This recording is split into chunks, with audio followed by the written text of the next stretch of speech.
Welcome back to Ferrigno Freedom Channel, everyone. I'm Dante Ferrigno. It is incredibly great to be with you live tonight. I want to start by giving a massive thank you to all of you who have stuck by the channel, supported me through Patreon, or just checked in on me.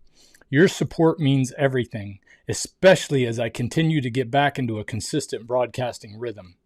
Earlier this year, when I came back to broadcasting, I mentioned I wanted to branch out into broader reaction videos. But after doing some thinking, I decided to keep our focus strictly locked into lifestyle and wellness. Here's why.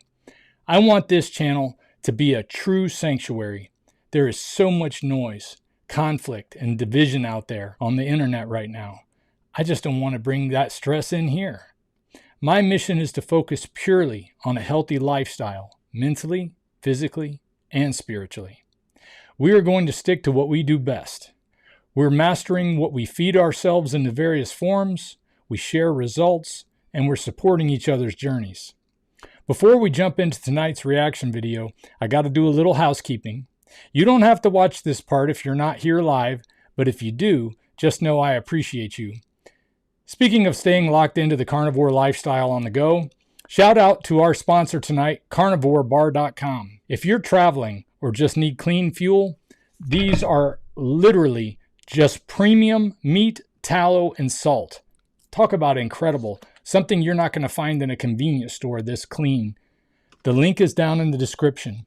And if you head over to the carnivorebar.com, then you can use my direct discount code Dante. That code will save you 10% on your order or 20% off a recurring subscription. Check them out and support the brands that keep this show running. And if you're looking for the exact gear, cookware, and resources I use every day to stay on track, check out my website over at ferrignofreedom.com. The link is right below the video in the description. Through that site, you can also join our amazing community of carnivores by getting a membership to the Roundtable. I host a private Zoom call every single week for direct carnivore coaching, community, and accountability. In fact, our next Roundtable meeting starts tonight at 7 p.m., right after we wrap up this live stream. So join now at ferrignofreedom.com, and I will see you soon. Now that's out of the way, let's check out what's interesting in the carniverse. All right. Let's see, we got something I've been wanting to watch, and I figured I'm going to wait to watch this with some of my friends tonight. And it's basically RFK sitting down with Lou Ferrigno. And I was a big fan of his when I was a kid growing up. I didn't even know his name at the time. I just saw him on television when I was growing up, and the Incredible Hulk was on. I was a child of the 70s and 80s, so I grew up watching that stuff. And then one day, I don't remember exactly who told me. I think it was my mother that pointed out that he's your cousin. And I said, what? The Hulk is my cousin? The monster? But no, it turns out it had something to do with my aunt, who kept up with all the family history, said that he was a family member, but he was married into our family or something. I really don't know the details. I've tried to look it up on Ancestry. I can't figure out where the link is. I don't really care. But I've been asked about it all my life. Obviously, with the last name like Ferrigno, I get a lot of comments. So I always just say, yeah, I'm his second cousin, but we don't hang out. I don't know him or anything. And I've even met him and had the name tag on. First thing he said was, there's no relation. Oh, well, I wasn't here for a birth or a paternity test or anything like that. I was just coming to tell you I loved the show when I was a kid. And, maybe if it was something we could discuss, it would have been something. But he clearly wasn't in the mood to discuss any of that. Anyway, it is what it is. He's definitely still a hero of mine when it comes to physical fitness. I mean, he went above and beyond anything I would ever want to try to do. But definitely somebody that represented a very strong body. Let's just put it that way. And that was something I definitely wanted to be involved in. And I always seemed to be struggling with it all my life until I found the carnivore diet. So let's see what's going on with Lou and RFK.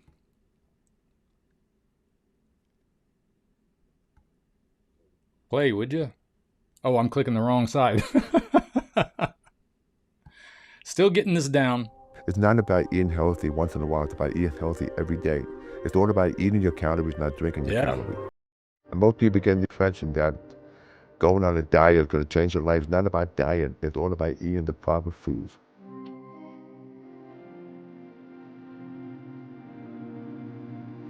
Hi, I'm Robert F. Kennedy Jr., and welcome to the Secretary Kennedy podcast. I'm here today with an icon of good health, of bodybuilding, and also acting, Lou Ferrigno. Lou, welcome. Thank you. And it's good to see you again. Thank you. Tell me a little about your journey. You were born in Brooklyn, right?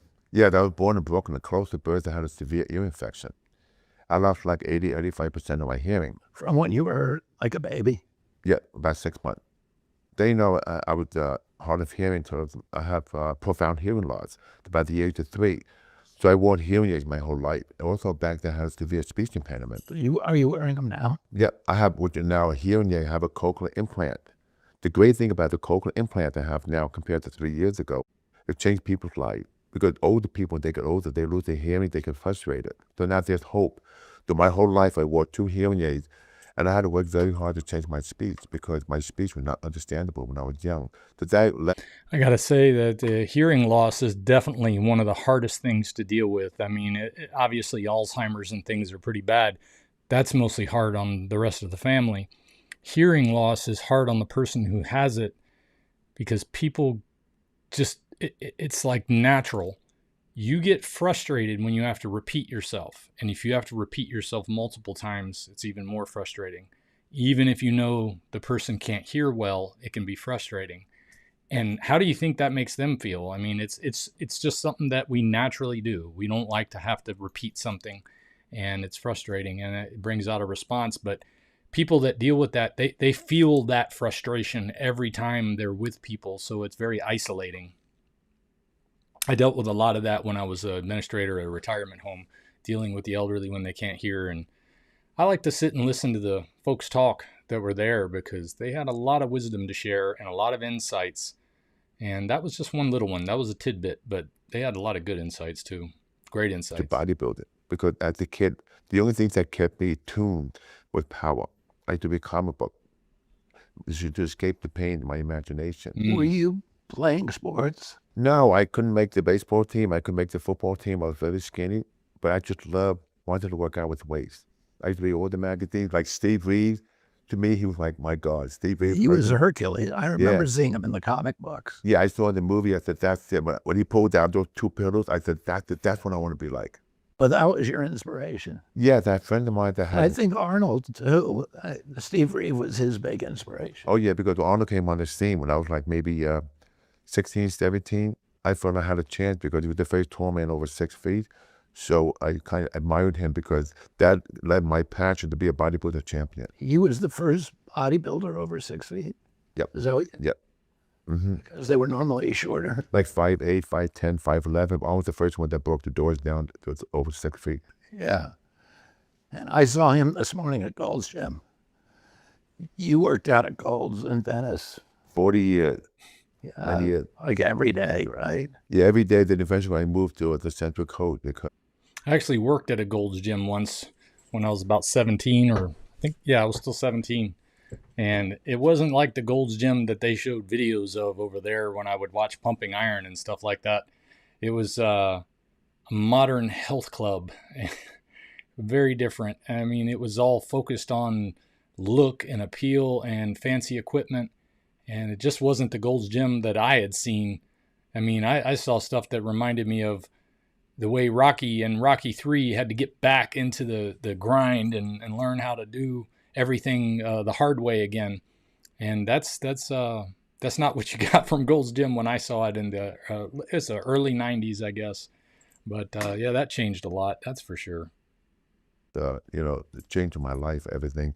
But I just love everyone to go to Gold's Gym because you go there, you just want to just work out with the weight, body to get hungry for it. But it's funny, after 40 years, I create my own atmosphere because I have a gym home, everything, because I have the pictures up. And, but still, when I come to town, I still like to stop by Gold's Gym. And then you did Pumping Iron. What was that, like in 74? In 1975. That was with Bob Rafelson, was the... Yeah, the George Butler. Was Charles Gaines. Right. They're from Boston, Massachusetts. Right. But back then, did you know the first prize back then was $750? That was my food bill for 2 weeks. But back then we had nothing. It was all about the love of the sport. Yeah, even football players hardly got paid anything. You could look back and see what some of those guys got paid, like Larry Zonka.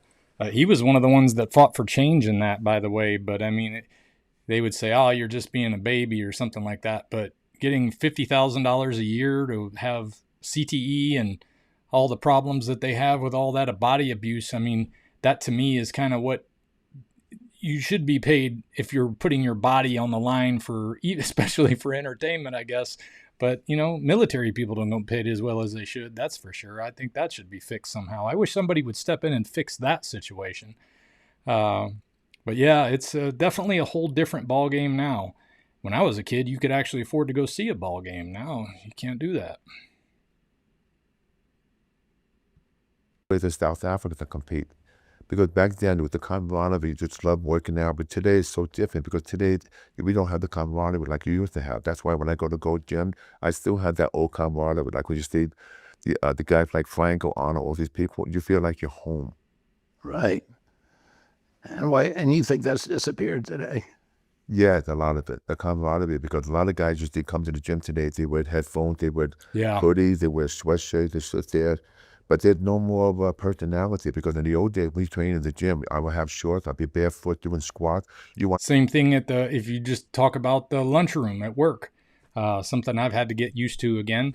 But it's you walk in, everybody's sitting there looking at their phone. We're all sitting at tables where we could have a conversation. We don't do that anymore. And yeah, I noticed that one time I was in a gym not too long ago, and I imagined it would be the case that people would be on their phones, a lot of them recording themselves while they work out and stuff. I can understand that. Heck, I do that kind of thing. But yeah, well, for the channel anyway, I don't do it on like just to share on Facebook. I don't care about sharing stuff like that. I'm talking about sharing exercise things. But then there's those ones in there that are just sharing their body and pretending like they're exercising and stuff like that.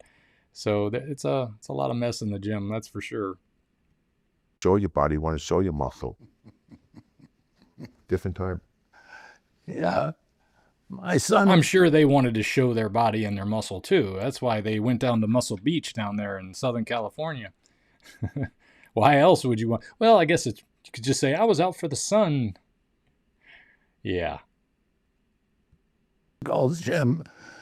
He came from Boston. He came out here when we moved out here, and he went to Gold's Gym, and he was astonished to see people sort of openly looking at themselves and admiring their bodies in the mirror. It's a great thing. Yeah. But not too much. Not too much. So then what happened? Just real quick on that. I think it's good that you can look in the mirror or look at a picture of yourself and say, I'm happy with how I've taken care of my body that I have to function in down here. I like being able to see my pecs. I like being able to see my abs. I don't have like washboard abs, but I can see the actual indentions for the first time in my life. So that's exciting. I like to look at that and see that that's there. When I see it start to go back the other way, I realize I got to tighten up. That's what that's about, is just making sure that I'm taking care of myself the way that I would take care of me if I was a separate person responsible for taking care of me. I want to make sure that I'm giving myself the best opportunity to have the health and the life that I want, but also have the strength and the independence to do it as I'm aging. You did pumping iron, and then everybody knew you after that. Yeah, I won the Mr. Universe twice, all the titles. I did pumping iron. Did you beat Arnold? No, I came running up to him. Okay, yeah, so that he retired and then you won. I retired at the same time. When pumping iron came out, he retired, I retired, because I could receive a phone call. I did the Incredible Hulk TV series. So since then, I've done over 50 films. And you want to know something? One morning at the age of 41, I woke up, I said to myself, it's unfinished business. I want to compete again. I made a comeback after 17 years at the age of 42 to compete again. Awesome. I was on stage 325 pounds. He had a 63-inch chest when he did that at 42 years old. He was up there against most of those guys who were in their 20s. He didn't, win, but if you saw the competition, you might question why he didn't win, because he was so massive compared to a lot of those guys, and he had the definition. I don't know. they judge on crazy things like how the light hits it and stuff. I don't know what they judge it on, but either way, he made 42 look really superhero. Show that age doesn't make a difference. But that's the beauty about what you have in your mind. And how did you do? I came 10th in the Mr. Olympia competition. In pumping iron, I was a younger competitor. When I came back, I was the older competitor. That's why today all these guys admire me, because in the old days, when you're like 35, 40, people should give it up. But age there's no limit. That's why even now... You're actually in Guinness Book of World Records as the youngest person ever. To win the Miss Universe, yeah. But we like 24 at that 21. 21. Yeah. Because it's hard to put on all that muscle, right? Oh, yeah. It takes years. You know something, Bob, I had nothing else. It's my way to survive. I had nothing else. If I didn't have this passion for bodybuilding, I'd be dead. I had nothing else. I was so beaten down. I had a very severe relationship with my father. Your father was a New York City cop. Yeah, NYPD. But he rejected me because I was not the perfect son.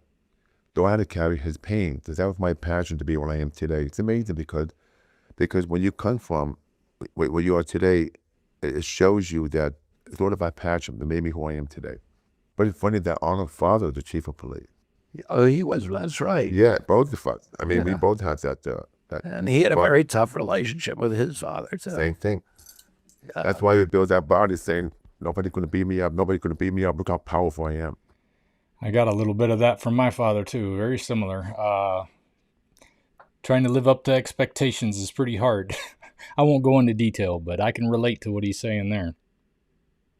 Did you feel like you were an actor? I didn't want to tell anybody because back then I still had the part of the speech impediment, the hearing issue. But then eventually I ended up doing stage play. I ended up doing speech lessons to articulate, to speak better with my speech. Then eventually I started to get other acting roles. It was my determination because I can't take no for an answer. I'm like a warrior. I'm a fighter. Yeah. That's why I never want to hear the word if, maybe, no. You can't. Those words are not in my vocabulary. Those words can creep back into your vocabulary, though, even when you've gotten that attitude. You got to be constantly vigilant on that one because they can creep back into your life. It's like, I'm going to make a little comment here that I noticed on him that I didn't notice when I met him in person a few years ago.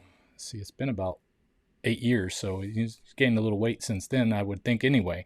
But not necessarily. I know a lot of carnivores who don't have that big gut, and they're in the same age range he is. He's put on some weight. So he's probably eating a lot of the same stuff that everybody else is eating. And, when you get older, you tend to make compromises on what you want to do or spend your effort on. And cooking food is very often neglected as you get older. Even if you're an active guy, it's real easy just to go with what's pre-made or what somebody else made, or go to a restaurant. And you even when you're trying to eat healthy, you're getting a mixed bag of different things that are not purely healthy most of the time when you go to a restaurant, because they're using seed oils in the grill, they're using seed oils in the food, they're using all kind of ingredients in the food. The eggs aren't necessarily eggs. They're liquid eggs that are mixed with citric acid. There's so many different things that are in there, and you think you're just ordering eggs, or you think you're just ordering the food that has the ingredients that would be natural, and they're not. So it even catches up with a guy like him. But even at the very beginning of the video, and this is something that he proved with his body for many years, it starts with what you eat. How to get the body you want starts with what you eat. And it's more than half the battle. I would say it's at least 70% of the battle. I used to say 80. I've recently come around to where exercise has moved into a higher portion of that, but not for the amount of effort you have to put into it. It doesn't take much exercise to make a huge difference between your regular activity day without exercise special and just adding 5 to 10 minutes of resistance exercise with either like push-ups or squats. You could throw in some curls, and if you're strong enough, do pull-ups. That's all you really need to maintain your body in your older years. Once you get that weight off, you'll have the energy to do those things. But it starts with what you eat. You also have the energy not only because you get the weight off, but if you're doing something like carnivore diet, you're going to be running on ketones, which is a very powerful source of energy for your brain. So it gives you not only the energy to do what you want, but the mental clarity and the focus to do the things that you want to do and to achieve the things that you want to achieve. You don't do it. Oh, you're 75 or 70. 4 going to 75 in November. 74. You'll be 75 in November. No. Yeah, old age is tough, right? Yeah, You're in pain all the time. yeah. I mean, I have my aches and pains, don't get me wrong, but the thing is that I live with the attitude that the fact that years ago, we have today what people didn't have many years ago, like joint replacement, hip replacement, supplements, vitamins, eating better. I don't want to get to where I have to have my joints replaced. That's why it's so important for you to take this seriously now. You know, I'm 53. I started doing this when I was 48. I look back from now and say I should have started this 20 years ago. But I am not disappointed that I started when I did, because I have more energy and strength now than I did at any time in my adult life that I can remember, because I was always heavy. Once I got into my 20s, I started in the 200s low end and hit those 300s at some point, would fluctuate in the high 200s on a regular basis my whole life. And ever since I've been able to do this, I have the body I was supposed to have all my life. I'm 186 pounds. Just being under 200 pounds is a miracle to me, because the last time I was under 200 pounds, I had lost 20 pounds to get on the wrestling team in my senior year of high school. And I was 16 at the time. I graduated when I was 17.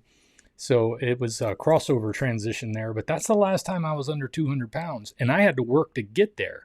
So when I was a much younger man, I was always heavy. But it's just amazing to me that I can maintain that now without having to even think about it. And I don't think about food all the time. I don't waste money on restaurants and give money to people and then have to complain about how the food was not cooked properly. And that's what I came here for. I could have cooked it at home. If I wanted to make it wrong, I could have stayed home and make it. But I came here and I paid you extra, not only to cook the food, but even to bring it to me so that I could feel like I'm special for a few minutes. But even half the time, you don't even get the service that makes you feel like you're expected or special, unless you go to a place that they really expect a high-end tip. So things change when you eat the right things. And it can work even when you're older. I promise you, and it's not too late. For me, I'm very happy in the morning to wake up knowing that I have peace, happiness, that I'm not miserable. Because if you don't have peace and happiness, you're not happy. I'm happy to have that. I'm very blessed. And the bodybuilding's changed now too, because now you have all these machines, right? Oh yeah, but what changed about bodybuilding today? You have a lot of fitness, bikini. It's great in retrospect. But in my situation, that the old days of pumping iron, we all had different personalities. You've seen pumping iron, have you? Yeah. Everybody had a personality. Yeah. Today is so different because it's much more competitive. The camaraderie with the personality is not like it used to be. Like the days about Arnold competing, like pumping iron, Ken Water with the T-shirts, or football players. We had nothing. We just loved the sport. But I have to tell you, I admire you when you came from. Especially now, you being a fighter, advocate health and everything, especially. I've seen you in your Congress and they wanted to pick on you, beat you down and everything. I'm telling you, I take my hat off to you. I respect you for that. And that's all theater. I know, but God bless you. Yeah. Yeah, thank you. Yeah. Well, you're a fighter. Gotta be. A lot of it is actually working out and doing the work, but there probably even more of that is the food you eat, right? Oh, definitely, because today food, diet, fitness is 80%. Because you can, like I said before, you could do cardio for 10 hours, and if you eat improperly, you're not going to lose weight. But the thing is that besides eating healthy, it's everything, because especially you want to put the right fuel in your body. Yep. That's why, like when I was young, as a kid, I did a lot of sugar, cake, pies, and pastry, and that's why I felt very, lazy. But the thing is, over the years, that's why bodybuilders have learned that your muscle needs protein, also for your mental health. Because I've done a lot of motivational speaking. I've seen so many corporate executives, they neglect their bodies and they'll be having a heart attack. Instead of they're out there exercising, telling people they're going to eat different foods to improve their health. It's a warning sign, but that's why, to avoid all these surgeries, all these bad things to happen to you, it's important to pay attention to your diet. It's not about eating healthy once in a while. It's about eating healthy every day. It's all about eating your calories, not drinking your calories. And most people get the impression that going on a diet is going to change your life. It's not about diet. It's all about eating the proper foods. And what do you eat? In the morning, I wake up, I have 2 eggs, have a banana. I had to laugh for a second because I get more pushback on that word diet. Diet is what you eat. So if it's not about diet, it's about what you eat, then it's about diet. But it's not about going on a diet. That's the thing that you've got to separate in your head. You're not saying, I'm going to do this for a little while so I can get this body back where I want it, and then I'm going to go back to putting the garbage in it and see if I can survive. Changing your diet is changing what you eat from random impulsive garbage to I am thinking about what I'm putting into my body for fuel and making sure that it keeps me healthy and strong and I can do all the things I need to do. So that's the difference, is you just have to have a mental attitude difference, a change of your mind about what it is you're doing. You're not going on a diet. You're changing the way you eat because you have the ability to think and not just eat whatever's there. And I do have a video I want to work on soon where I was going to talk about how the availability of so much ready-made stuff has made us hyper lazy in this area, and it's affecting us very negatively. Let's finish this one up real quick. In the morning I wake up, I have 2 eggs, have a banana, have a cup of coffee. Lunchtime I have 2 or 3 hard-boiled eggs, I have a yogurt, probiotics. Then dinner I have a steak, of course, I have like vegetables, I have like rice. And then the evening before bed, maybe I have some fruit, like grapes, like cheese, stuff like that. That's how I eat naturally all the time. And do you eat immediately after you work out? About maybe half hour, 45 minutes. But I'm not a big into, it's all about the mind, because a lot of people like to take the pre-workout stuff, all these extra supplements. It's all in the mind, all you eat naturally. Because if you want to build muscle, it's up to here. If you want to change your body, it's up to here. Yeah. It's not the supplement. It's not about what comes out of the jar. It's all about here. You say that you wake up feeling peaceful every day. And I wake up with a sense of impending doom, but then I go into that peaceful, I do my meditations and I get into that peaceful stage. But diet has something to do with that as well. Well, there's one way we were left out. It's not just diet, but, and I going back to what I said earlier, if that's actually all he eats, cutting out the yogurt and the banana and the rice and maybe even the vegetables would be a big push in the other direction. But I'm going to venture to say he either eats a lot of rice or a lot of yogurt or more than one banana when he does those things, because that you could easily put that kind of weight on eating that type of sugar today. People would think bananas are natural. Those bananas that you find in the store are not natural.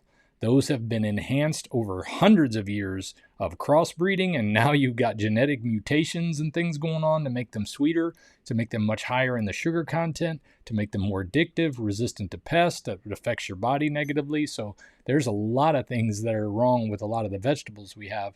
But the biggest one, I think, in that one is just the fact that it's going to be hyper sugar intensive, and it's going to cause you to want to have more sweets. So if he is actually avoiding all those sweets, good to him.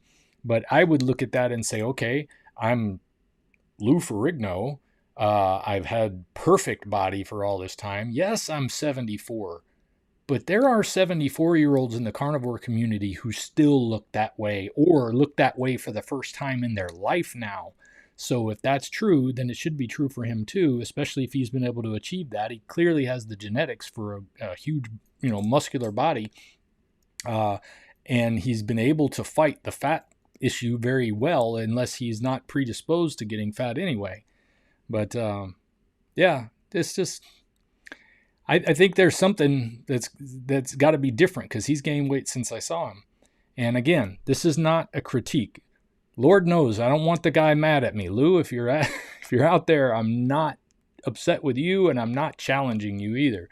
I'm just saying that I see this in people all the time that sit down and tell me how healthy they eat, and they got this big old paunch in front of them. And I'm like, that's not from healthy eating. There's something going on. You're eating what you've been trained is healthy, but you might have been told something that's not healthy. Now, most of the stuff he said was great, and he definitely harped on protein. And of course, obviously, if he's older, maybe he's slowed down a little bit, so he's not getting as much exercise. But those are the things that I have to look at when I'm evaluating my diet, and I'm doing that, looking in the mirror, and I'm saying, okay, I'm being strict, but that's happening. What's going on?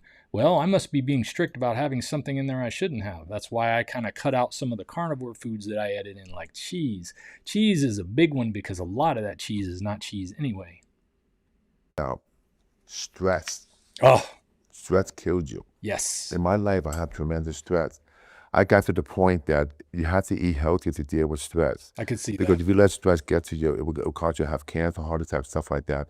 That's why when you fortify your body with the proper eating and the proper training, that fights against stress. That's why when I say I'm peaceful, like myself, I'm in a beautiful relationship now. I have no hate in my body because my father, growing up, he was a very angry, hateful man, very jealous. It ate him up. He died of stomach cancer. I studied him for many years. I said, I'm not going to be like this. You have to forget people. You have to look for the best of yourself. You have to be happy inside yourself. If you don't have that peace inside yourself, I don't care how much money you have. I don't care what title you have. Doesn't mean crap. It's all about that. It's the time you passed on. You want to have great memories and inner peace and happiness. That's the key in life. All right, Lou. You got it. Thank you very Thank much. you. You got it. I can see those demons, and even in the way when I met him, how it was for him, because I saw that in myself when I had my angry bouts and things like that. That was fun. I appreciate you guys indulging me on that one. That was one that I wanted to check out, and I waited to watch it with you. So hey, let's talk to some of the people in the comments. By the way, you can see some videos on the screen here. There's a few of them I'd like to take a look at. Hold on. This is how you can stop trusting the grocery store to tell you what's actually... Come back later. All right, so we're going to scroll this up. There's a few of them here that I was interested in watching, and if you want to throw a comment in the live chat, let me know what you're interested in, and I'll pick the one that I see the most of. So let's see who we got came in today. Oh man, I swear, having 3 monitors that are different sizes is so hard to swipe across the whole thing. Let's see.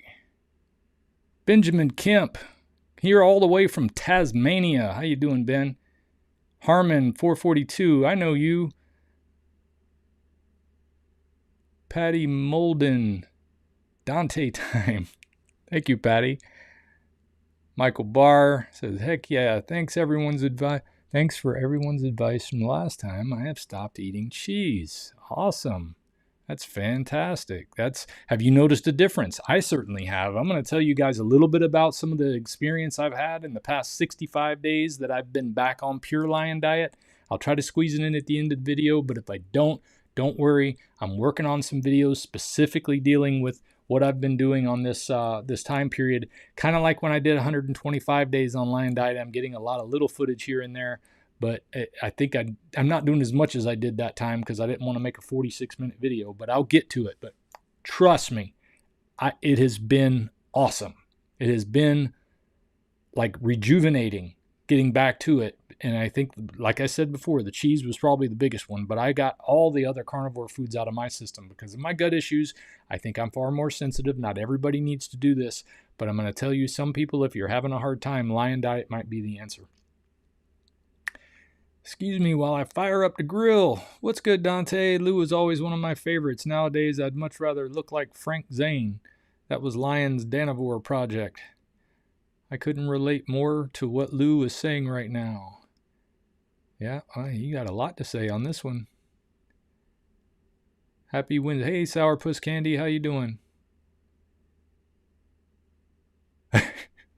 Michael Barre, he said it just right. Your body looked like shite on your first video, not anymore, and that was years ago now.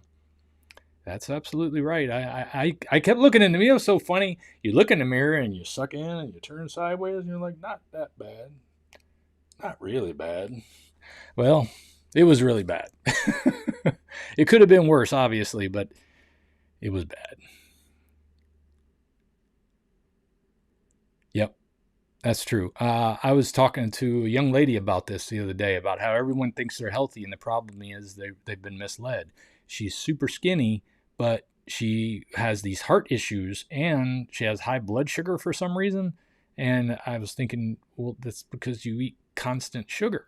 I mean, that's going to have an effect on you. As far as how it affects your heart, I don't understand that. But I can tell you that just because you're skinny doesn't mean you're healthy. You can't just eat that stuff because you're genetically predisposed to burn through it like it's amazing. It's not good fuel. It's just high octane fuel. You don't need that high of octane. You need good quality fuel is what you need.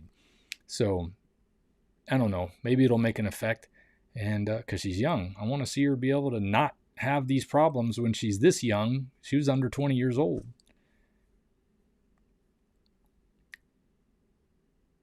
Who's your carnivores here? How's it going, Brett? Jeff Schallemeyer, my good man, steaks are better than cakes. Always there for a comment. I appreciate you. Dr. Baker's review of RFK's losing 20 pounds on camera carnivore would be good. Hi from Iowa. All right. Well, I appreciate that recommendation, Brett. Let's jump on that one and see how what happened with RFK. So RFK states that he lost 20 pounds in 20 days on a carnivore diet. Now, is this even possible? Have I seen it before? You know, guys, it's Dr. Shawn Baker. For you guys who don't know me, I've been doing a carnivore diet for nearly 10 years now. I've interacted with, gosh, thousands and thousands of people that have been doing a carnivore diet, and I've seen a lot of dramatic weight loss over the years. I've seen people lose. Is it just me, or is his audio a lot louder than mine?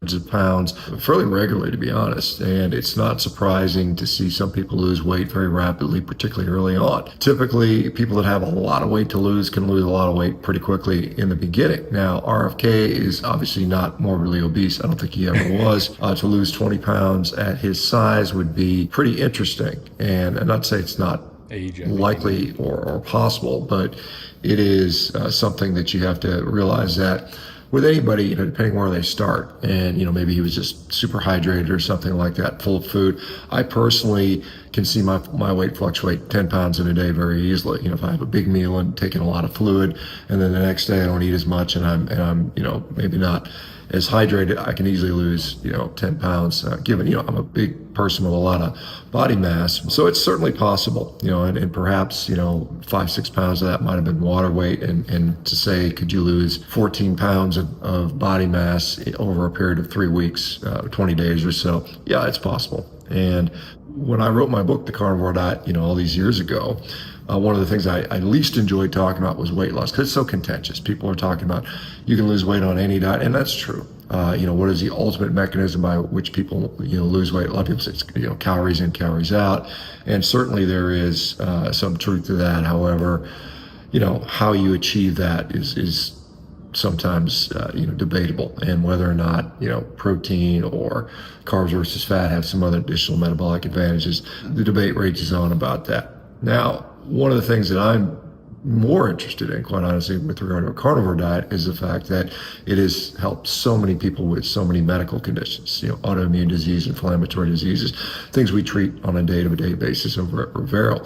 What I would like to see, and, you know, with this sort of, you know, sort of interest in Maha, what RFK has done, I said a long time ago, he is going to run up against some incredibly powerful interests that don't want this, right? They just want the status quo. They just want you to continue eating their highly processed junk and then take drugs when you get symptoms. That's for sure. I mean, we all knew that, because we take that kind of thing just from people who are not even financially motivated by this. We take crap from people about what we eat because they have bought the lie that has been preached through advertising for the past 100 years about the foods that these companies make.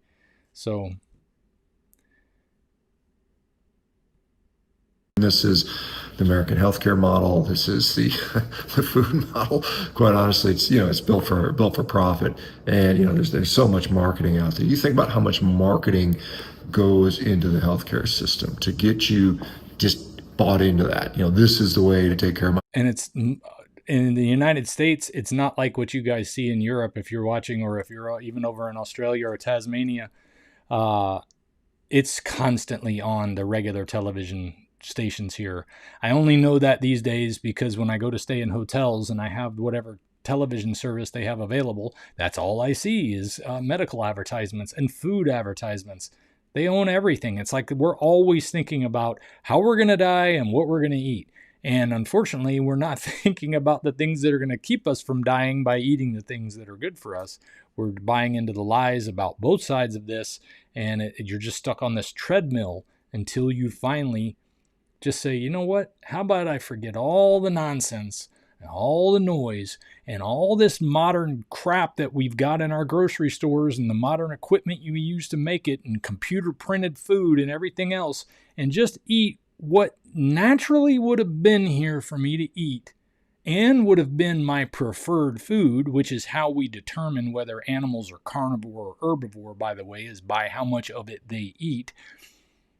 Then we're going to get back to what makes sense. And clearly, if you look at cave paintings, it was meat they were eating. So that's why this just makes everything so clear when we go carnivore. I'm not just trying to dissuade anybody from trying a keto diet, because I think it's a great transition to carnivore. But once you realize nothing's working for me, all of this stuff seems to have some kind of problem, which is what most of us who have sensitive bodies to these things are not genetically predisposed to fight off this stuff, then you're going to find out that your body can't take that damage either. And maybe you'll need something like the carnivore diet, or maybe even as strict as lion diet like I have to do to maintain your body, because you've done so much damage from 48 years, in my case, of eating the wrong things, thinking I was eating the right things, listening to the low-fat doctrine that I was being taught my whole life. It's one of the reasons I don't have a gallbladder now. I was following the proper nutritional advice, and they cut a body part out of me that I really would like to have so I could eat steak easier. You realize the gallbladder is there to help you digest fat. Now I don't have one, and all I eat is meat and fat. So they say I'm not supposed to be able to do that, but there's reasons why I can, and you can check that out in one of my other videos. Go see the doctor, go to the hospital, go to the ER. And it's not to say that those things don't have a utility, but is that the way to stay the healthiest as you possibly can? I think most people would concede the answer is probably no. And, the problem is a lot of us, myself included, that are trying to provide alternatives to the chronic disease epidemic and different solutions for that are labeled as people that are only sort of nonconformist or countercultural or grifters or quacks or that type of stuff. And the reality is the results that I see and I share based on what I do would rival just about anything you see out of the healthcare system, and probably better for most people. Where I'd like to see this go eventually, still realizing that I'm an MD, I'm a physician, I spent my life dedicated to this, and I'd like to see us start to emphasize and basically incentivize this type of lifestyle related improvements, not just sticking everybody on a GLP-1 drug or a statin drug or an antihypertensive drug to again, you're medicating and masking symptoms. Even the GLP-1 drugs, what are they doing? They're allowing people to not eat as much garbage, which is a good thing. And I think most of the benefits come from people not eating the garbage. And it shows you how powerful not eating crappy food is. All these supposed secondary benefits that they're seeing, reductions in heart disease and It's the quickest, immediate pain relief in a way, especially for emotional pain or stress and things like that, because you feel like if you can get that, it's going to make you feel just a little bit better. And it does for a moment while you're eating it. When you taste it and you eat the thing, you eat the chocolate or whatever it was that made you get excited. And then as soon as that dissipates, it's like it drops off immediately. And then you think of the consequences. And you're like, oh, God, got more consequences. This is what living on impulse power is. Not like on Star Trek, when you're just operating on whatever your impulses are. And it is so easy to do that today. We've got fast everything. Everything is immediate. But when you start taking control of what you're eating by making it yourself, you become very intentional, and that intentionality can spread to other areas of your life. That's another thing I'm going to be talking about in a future video I wanted to put together for you here very soon. It'll be a shorter one than these live streams. So I appreciate you guys indulging me with these longer live streams while I haven't been able to make as many short form videos. I am working all the time, and it is so difficult to manage everything and manage a house and take care of my wife and the kids and school, and it's always going on. But I'm glad that you guys still come back, even though I haven't been on as much as I used to be. I am working back to that. I'd love to be able to do this full time. And, then I can actually take some of the gloves off and not be able to hold back on some of the things I say, because I got to work for a company that's got an HR department right now. And, you always want to be careful when you're dealing with stuff like that, and it's your family's livelihood on the line. So thank you for being here. Thank you for your support. I really appreciate it. Now, let me get back to this video.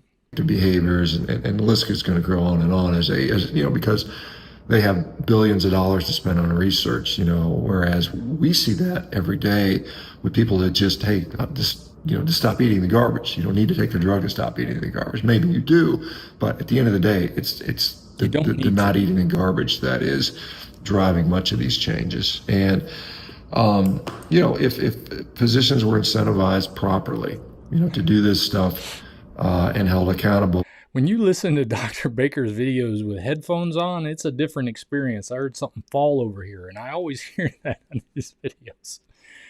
What is this? Dante, you are going to hack your house. What does that mean?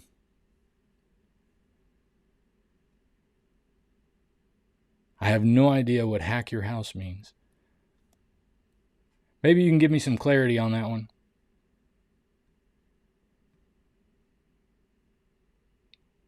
For that type of stuff, you would see, because there's some very, very brilliant, smart people that go into medicine. They're not all dummies. There's some people that would, given the right incentives, they would figure out how to make it happen, right? But instead, we incentivize people just to mindlessly write prescriptions and follow algorithms, and that makes money for the pharmaceutical companies. That is the reality of modern healthcare in the United States and much of the world, quite honestly. Real quick, I hate to keep interrupting him, but he's making the point well.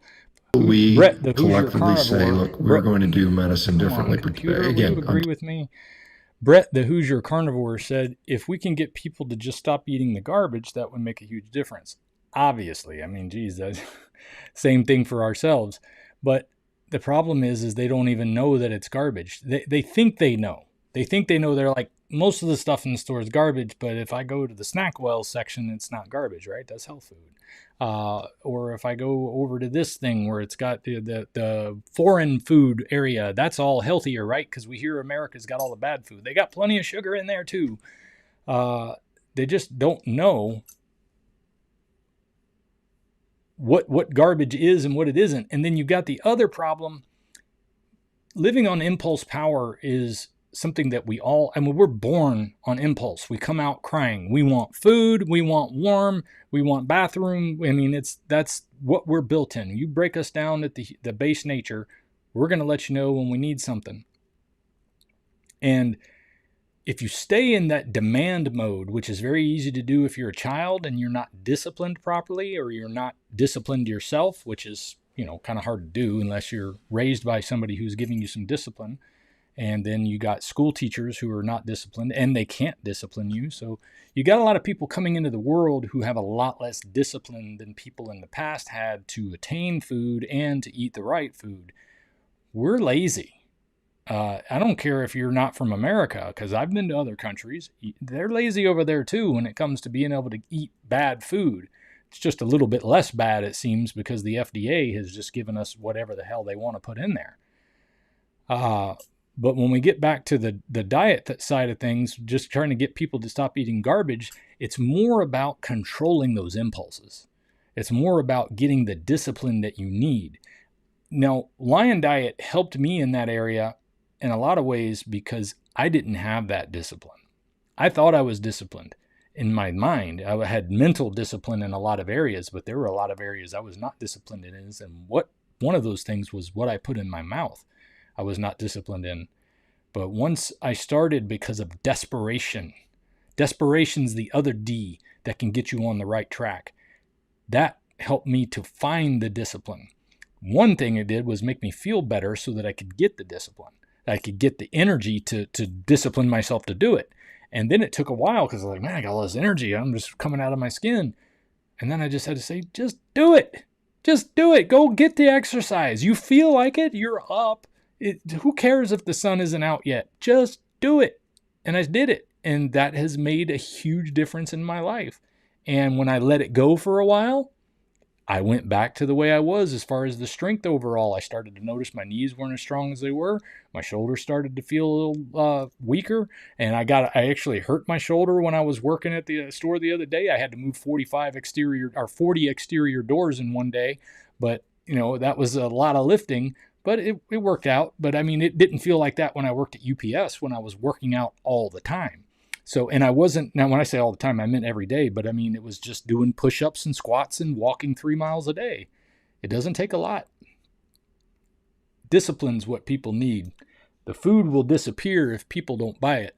But there's a law of economics that says the cheaper you make something, the more people will buy it. And it's not just a slight increase. It's like a huge curve straight up. It's an exponential movement. And when we made all this food super cheap to try to feed the rest of the world, we started buying it because it was cheaper and we could afford to do more things.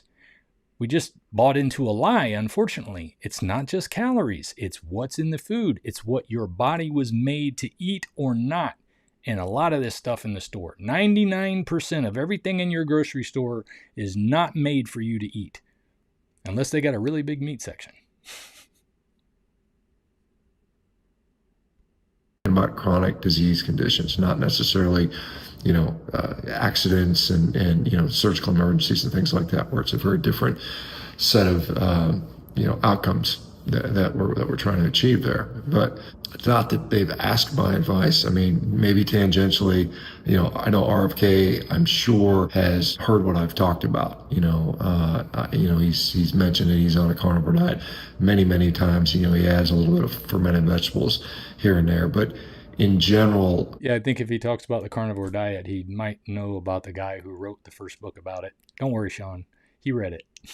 Us, the people in this ecosystem, this social media sphere, are making a difference, and we will continue to do so, and we'll continue to put up results. I mean, I've been putting up results for 10 years, not only myself, but I mean, in the thousands and thousands of people I've now, talked with and interviewed, which are, they count. I mean, just because.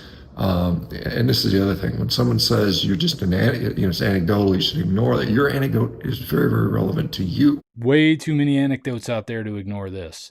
But I certainly can't ignore it because to me, it's experience. And it's 5.5 years of it, nonstop, of eating the right things, except for when I found out that carnivore isn't good for me alone. I had to go back to lion diet to be fully functional, but it's still a carnivore diet. Then I realized that that's what I got to stick with, and you can do it. And you can show me all the studies in the world, but if it doesn't work for me, right? How relevant is that to me? And so the people that sort of like to hide behind, this is what the scientific consensus says. Sorry, it didn't work for you. But we have to realize that scientific consensus in many cases is bought and paid for, and things that disagree with that were not funded. This is just how the reality of the science works. It's not so much pure science, test all the potential hypothesis. It's like, what are we going to make money at? How do we test this? How do we sort of show this scientifically, and then not look at anything else? That's the reality of things. Anyway, let me know what you guys think. If you guys need a physician that's going to help you, and you need an entire team that's dedicated to helping you overcome issues, troubleshoot, keep you accountable, check on you on a very frequent basis instead of the 15-minute doctor visit every 3 to 6 months. Check out what we're doing at Rivera. We are changing lives, saving lives, getting people off medications, treating the root cause of disease, and putting diseases in remission or curing them, however you want to describe that. I'd love to see you. I get to meet with all the patients that sign up for Rivera through either introductory welcome call for those people that sign up for 4 months, or weekly meetings that I have. So anyway, y'all take care. Talk to you later. That was a lot of fun. That was a couple of good videos. I appreciate you guys coming in and watch it with me. Man, we got some royalty in here tonight. Somebody that's making things happen. Where'd it go? Where's that comment at? Come here, let me grab it.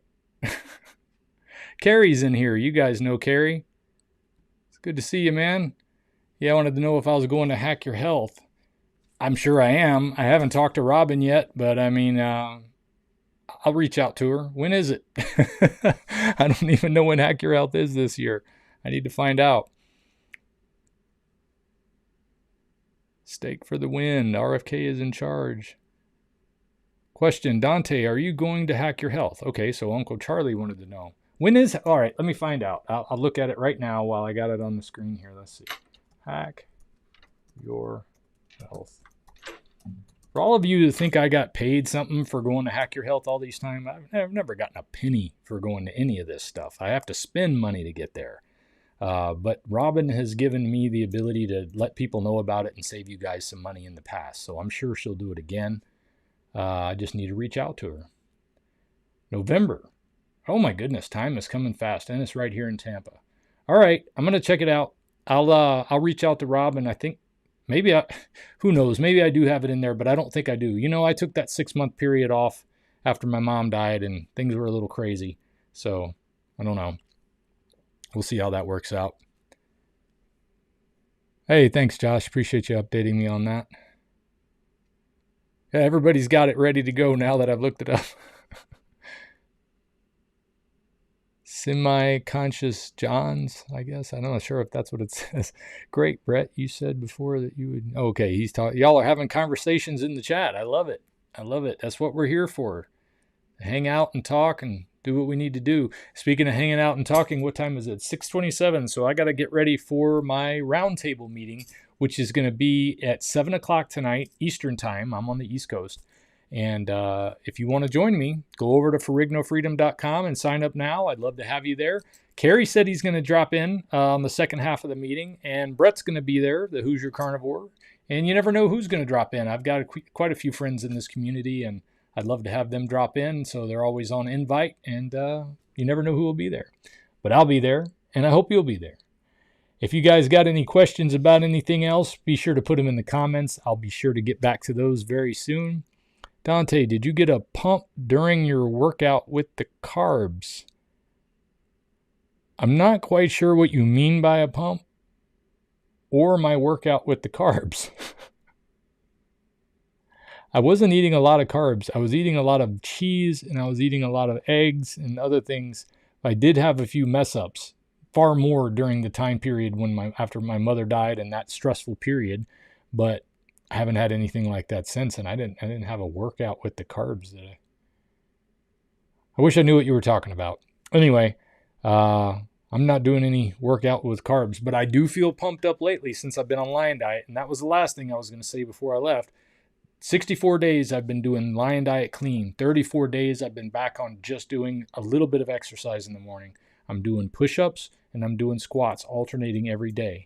I'm not doing a skip day anymore. I'm just doing every day because I don't think it's that much to ask of your body to do 50 squats or 50 push-ups. Sometimes I push it to 60 or 65. It just depends on my mood at that morning. Sometimes I push till close. Sometimes like this morning when I was getting up and going, I'm like, I just want to knock out that 50. I got my 25 and 25. But it really makes a difference. And I've noticed from wearing the CGM, and by the way, it's time to take this thing off, this Stello. I've been wearing this thing now for a couple of weeks, and it really was inconsistent on everything. I got to give it to Stello. They did send me a new one with very little pushback, no pushback, really. I would have thought the way I filled out the form that they weren't going to send it back at all. They weren't going to send me a new one at all, but they did. And but I tried it out for a little longer. So as far as people complaining about the Stello on Amazon, their service was great, but I haven't been too impressed with the machine. Granted, I had a problem with the fact that I've got tattoos all in that area, and it says not to use it on tattoos, so that's apparently could be a problem.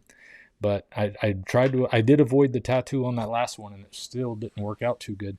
But watching that was able to show me as how my blood sugar responded to different things, and I noticed that doing push-ups or squats just before I would go off to work, I would get a little blood sugar spike there, and that is a natural response to exercise. Your liver will start gluconeogenesis if it's got excess glucose that it needs to let out into the system because your body is calling for more for that extra muscle work, and that trying to regulates that system, keeps it flowing a little bit.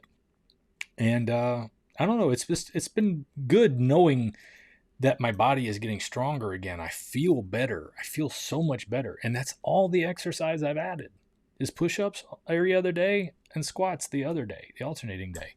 I do get about 20,000 steps a day when I'm at work, and I lift a lot of heavy things, but I don't count that as my exercise. I just count that as that's what you do to get around the day. But when you want to be disciplined and focus yourself, you got to do something to take care of those muscles. And believe it or not, even that little bit has made what I can feel is a huge difference. What you could see is a big difference. I didn't take any pictures at my worst because I was in a down place at the time. But if you just watch a few videos back, you'll see people commented. I saw you noticing that I was putting on a little bit of weight there. I was up to about 203 at one point, which was still, for me, that would have been lower than anything in my life. But because I've been hovering around my high school wrestling weight so well, I love that number. I want to keep it there. I feel like that's the right number for me. Maybe a little less is not bad either. I got down to 176 one time. I felt like it was a little too thin. But, it's just a number. I do want to keep it in under the 200 club, and it made a difference getting back on Lion Diet. It also made a difference in my overall drive to be careful about everything because I was logging everything for the sake of letting you guys know. I've always thought that tracking all that stuff really was just extra stuff. I don't have time to do that. I'm mentally strong enough. I can just do it and then it's done, But when you track it, it forces you to be more disciplined because now you're writing these things down and you're thinking about what am I going to write down the next time? Am I going to write down that my blood sugar shot up because I ate something I shouldn't have? Or am I going to write down that my blood sugar stayed the same?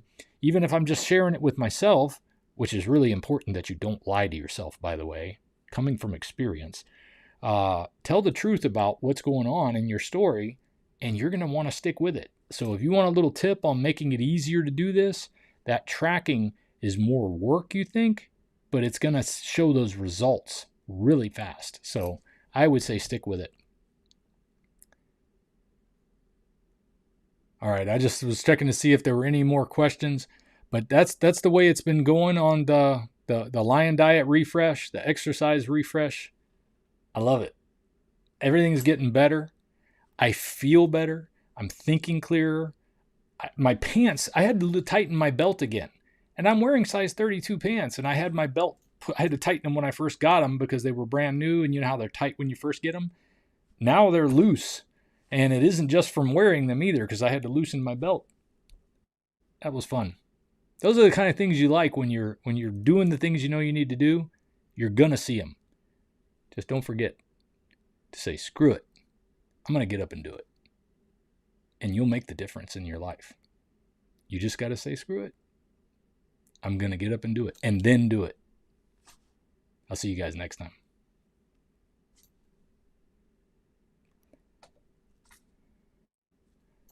Uh-oh. Oh, well, that didn't work. One of these days it's going to work. I set up the stream deck and it didn't go to the outro.